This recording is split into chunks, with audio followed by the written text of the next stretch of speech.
Panginoon, binubulita namin sinasambahan ang iyong pangalan.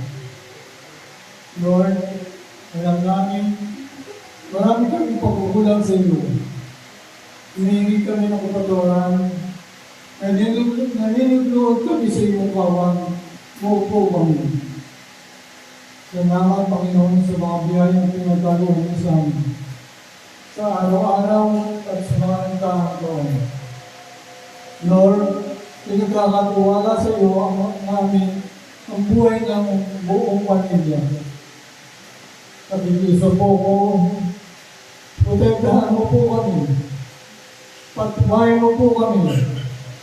Sa bawat desisyon mo po kami matupa at matupa. Bigyan mo po kami ng kalakasan at katapangan na sumulong kahit sa gitna ng mga pagsubok at paghihirap sa buhay.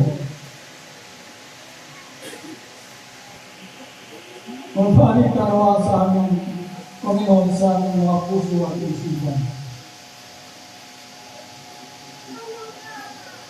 Ilayo mo po kami sa mga panganib, kapamakan at karamdaman.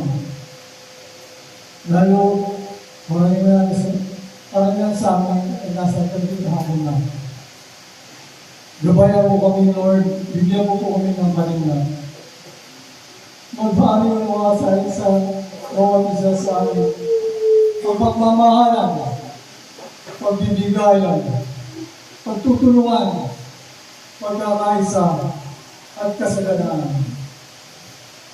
Tinataas po namin, Panginoon, ang aming mahal sa buhay na iyong tinawag. Buksan mo ang pinto ng kalangitan upang makasama sila sa buhay na walang hanggan.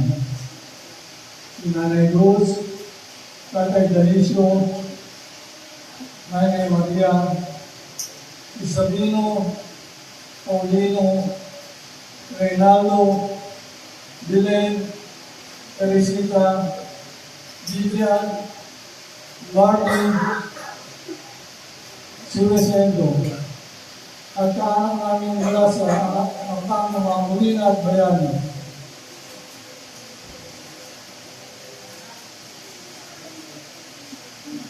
Sa mga magitan ng anak na si Jesucristo, Amen. Sa ngalan ng